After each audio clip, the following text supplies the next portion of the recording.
Hola, ¿cómo están? Soy Nicolás Garbarini, bienvenidos a Camino a Pentecostés. Este es el día número 2.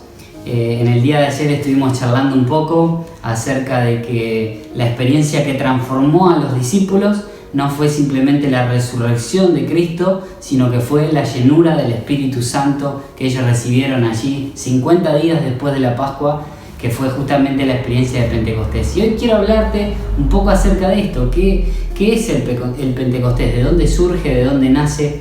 Y la verdad es que esto del Pentecostés no es algo que surgió en el Nuevo Testamento como algo totalmente separado de lo que se venía viviendo como pueblo de Dios, sino que justamente lo que te quiero contar en el día de hoy es que esto del Pentecostés es la idea de Dios desde un principio, desde el principio de los tiempos, desde allá, desde el Génesis.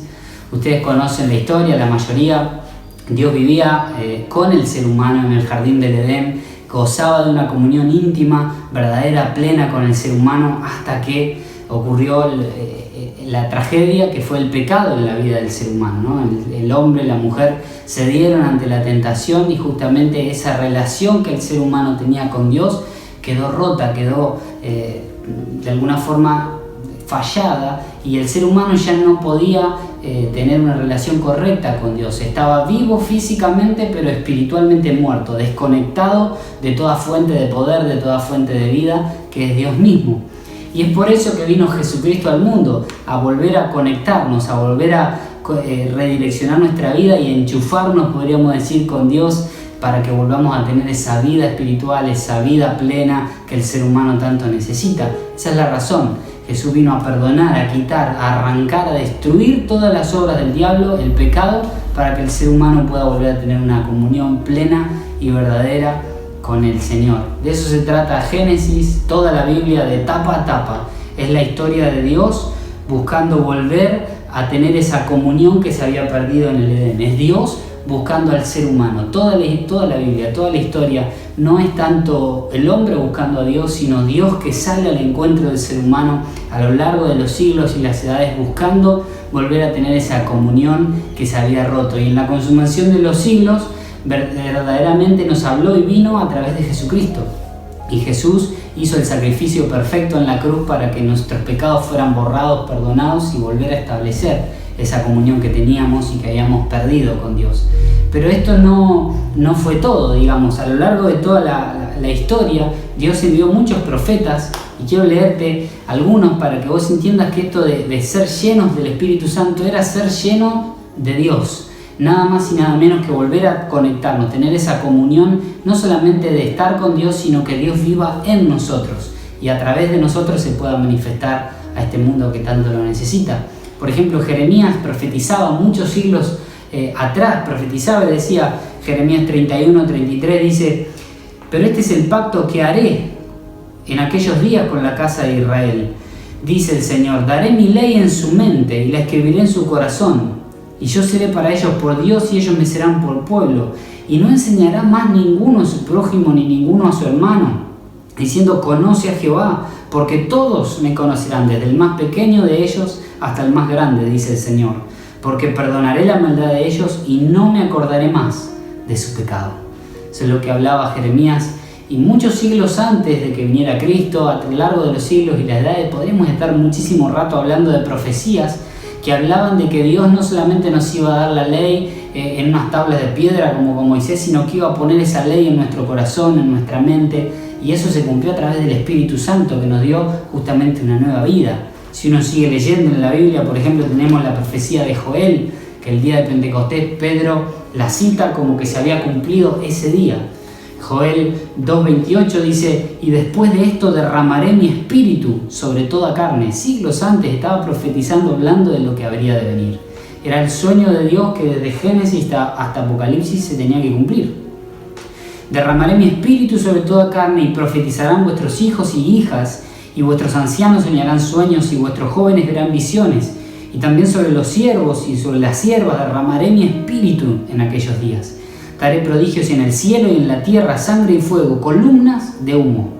El sol se convertirá en tinieblas y la luna en sangre, antes que venga el día grande y espantoso del Señor. Y todo aquel que invocare el nombre del Señor será salvo.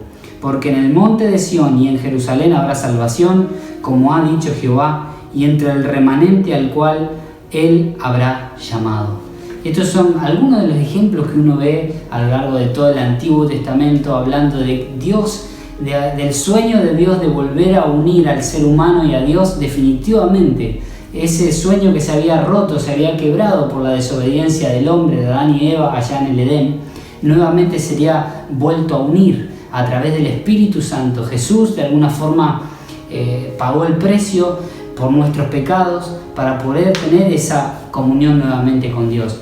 Él nos limpia, su sangre nos limpia de todo pecado y nos hace aptos. La sangre de Jesús nos hace limpios, nos hace dignos de recibir entonces sí esa presencia maravillosa del Espíritu Santo en nuestra vida. No se trata de algo que nosotros hayamos hecho o que merezcamos, sino que se trata de lo que ha hecho Jesús en nuestra vida. Jesús, por ejemplo, cuando vino al mundo, dice en el Evangelio de Juan 14:17, el Espíritu de verdad, el cual el mundo no puede recibir porque no lo ve ni le conoce, pero vosotros le conocéis, porque mora con ustedes y estará en ustedes.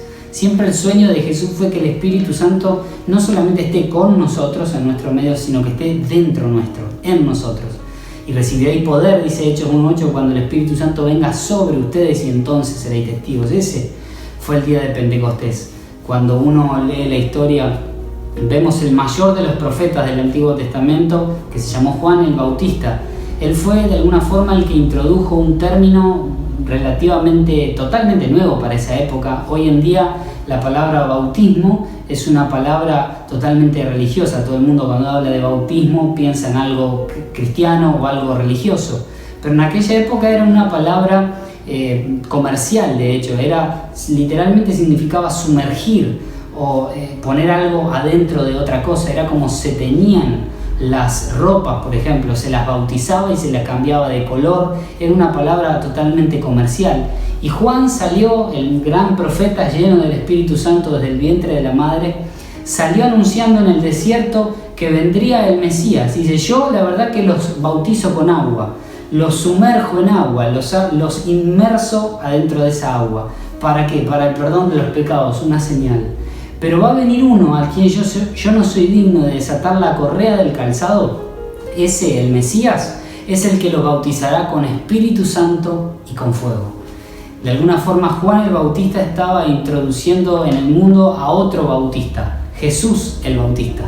Jesús ya no nos bautiza con agua para arrepentimiento de nuestros pecados, sino que nos bautiza y nos satura, nos llena, nos tiñe, nos sumerge en fuego, nos sumerge en Dios mismo. De eso se trata el bautismo del Espíritu Santo, de eso se trata Pentecostés. Estar sumergidos, llenos totalmente de Dios. Dios con nosotros, Dios en nosotros, dentro de nosotros y Dios sobre nosotros, llenos, saturados de la presencia de Dios. Eso fue lo que les ocurrió a los discípulos en aquel aposento alto. Eso fue lo que los transformó en personas que estaban totalmente temerosas, que habían visto a Jesús pero todavía temblaban de miedo ante los romanos, ante los fariseos, que no les pase lo mismo.